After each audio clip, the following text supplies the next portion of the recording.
Au début de l'histoire, nous voyons Mara assise en classe, ennuyée à souhait. Elle laisse tomber son crayon et lorsqu'elle l'attrape, la fille devant elle explose. Alors que les enfants sortent du bâtiment en courant, Tess trouve Mara devant et lui demande ce qui s'est passé. Elle n'arrive pas à y croire, mais voit ensuite les chaussures de Mara. On voit des médecins légistes recueillir des preuves en classe. Les camarades de classe sont emmenés au commissariat de police et interrogés. La police donne des vêtements neufs aux étudiants et les fait attendre au commissariat.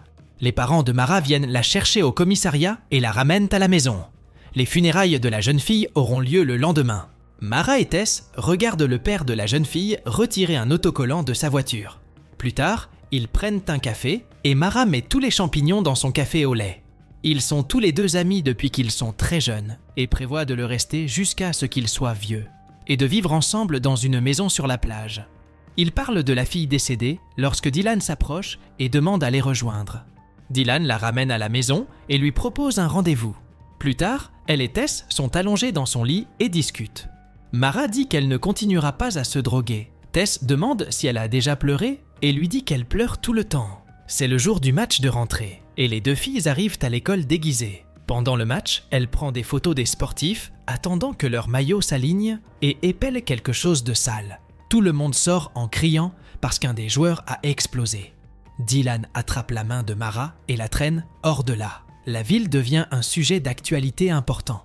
Les médias ont surnommé ce qui s'est passé la malédiction de Covington. Tess et Mara assistent au dernier mémorial où tout le monde se souvient avec tendresse du garçon décédé. Mara et Tess parlent à l'agent Rossetti. Elle ne sait pas non plus ce qui se passe. Rossetti demande leur aide et leur dit de lui apporter quelque chose. Ensuite, elle se rend chez les jumeaux Dalton et leur dit que l'agent lui a dit d'apporter ses médicaments. Mara pense que la raison n'est pas parce que la police pense que la drogue en est réellement la cause, mais simplement pour vérifier toutes les possibilités. Elle leur dit qu'elle leur achètera tout. Tous les trois se rendent à l'endroit où les jumeaux cachent leur cachette. Soudain, le frère explose.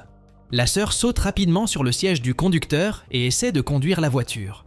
Quand elle explose aussi, Dylan trouve la voiture détruite mais ne trouve pas Mara immédiatement.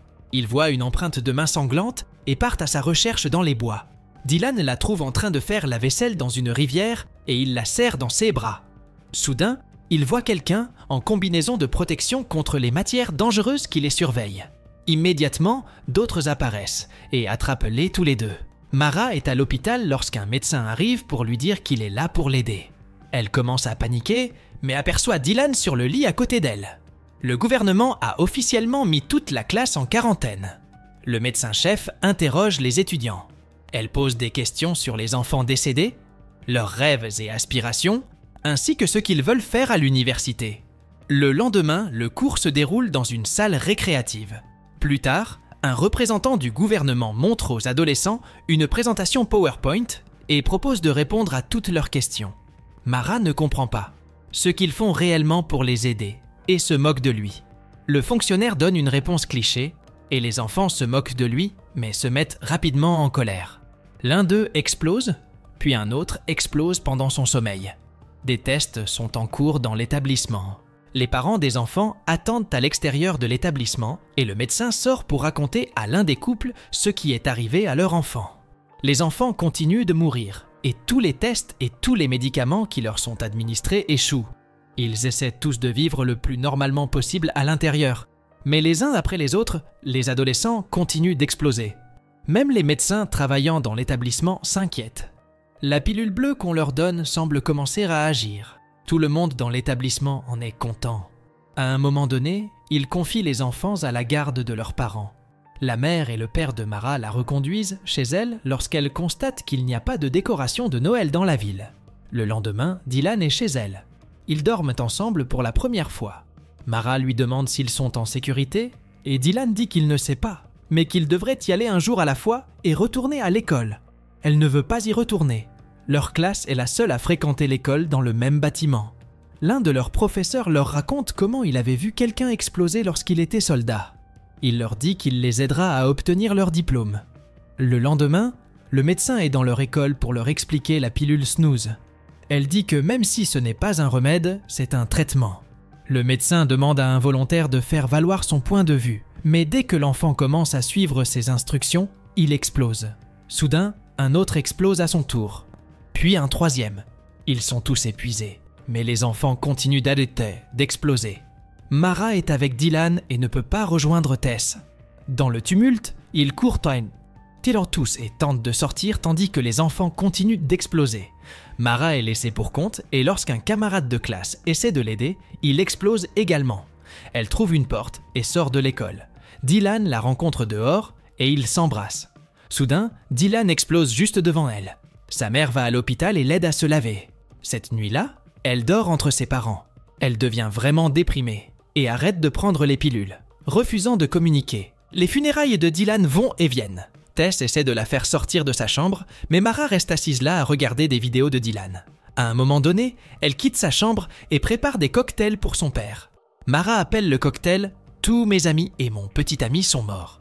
Elle boit la concoction et son père lui dit qu'il n'est pas équipé pour gérer cela. Mara essaie de plaisanter, mais elle continue de se saouler. Plus tard, elle se dispute avec ses parents à ce sujet et sur le fait de se saouler constamment. Ils veulent l'aider, mais elle ne veut pas jouer le jeu et les aider à se sentir mieux, sachant qu'elle aussi pourrait mourir bientôt. Mara va dans sa chambre et pense aller au bal de promo, mais entre ensuite dans un forum où d'autres étudiants parlent de la malédiction de Covington. Ils l'appellent la malédiction et elle les croit. Mara se rend à son école et visite le mémorial de la première fille, puis sa classe et enfin l'endroit où Dylan est mort. Mara finit par arriver ivre au bal. L'atmosphère à l'intérieur est épouvantable. Chacun fait son propre truc et elle en rit, puis va donner un coup de poing. Essieux professeurs ne font rien. Elle l'emporte avec elle et le boit seule. Plus tard, elle monte sur scène et dit qu'elle est désolée d'avoir tué tout le monde. Désolée d'être la malédiction. Mara dit qu'elle se déteste d'avoir blessé tout le monde et accepte ensuite son diplôme. La fille après, elle dit la même chose et Mara l'a eu. Soudain, d'autres filles disent la même chose. Mara se rend au cimetière pour visiter la tombe de Dylan. Elle lui dit qu'elle l'aime aussi et se couche sur sa tombe. Sa maman l'y retrouve et demande à la rejoindre, puis s'allonge à côté d'elle. Mara s'excuse de ne pas être venue aux funérailles et raconte à sa mère la première fois qu'elle a passé du temps avec Dylan. Sa mère dit qu'il lui a dit qu'il tenait les cheveux de Mara et la fille lui demande si elle pensait que c'était une mauvaise nouvelle. La mère dit qu'elle pensait simplement que Mara souffrait beaucoup et qu'elle ne savait pas comment y faire face. Mara lui dit qu'elle a l'impression de mourir et qu'elle a tout le temps peur. La mère de Dylan dit que la vie ressemble parfois à ça et qu'aucun des enfants ne méritait ce qui leur est arrivé. Mara lui demande si elle va bien et quand elle secoue la tête, la fille la tient dans ses bras. Elle rentre à la maison le lendemain avec ses parents qui l'attendent. Mara leur présente ses excuses et ils se réconcilient. Finalement, elle enlève son bandage et se souvient de Dylan alors qu'elle regarde la cicatrice. Au bout de quelques mois, les explosions s'arrêtent. Mara dit au revoir à Rosetti. Elle continue d'appuyer sur le bouton snooze et continue sa vie. Mara part à l'université dans le camion de Dylan. Ses parents s'inquiètent de savoir si c'est sécuritaire, mais la laissent quand même partir. À la fin de l'année scolaire, 31 élèves étaient décédés. Mara a survécu, même si elle ne sait pas pourquoi. Elle dit que la leçon est que tout le monde meurt et que vous devez vivre votre vie comme vous le souhaitez. Mara peut imaginer son avenir, ce qu'elle fera et le garçon avec qui elle sortira ou épousera. Elle pense qu'elle sera même maman, ou peut-être même présidente un jour. En fin de compte, de mauvaises choses vont inévitablement se produire.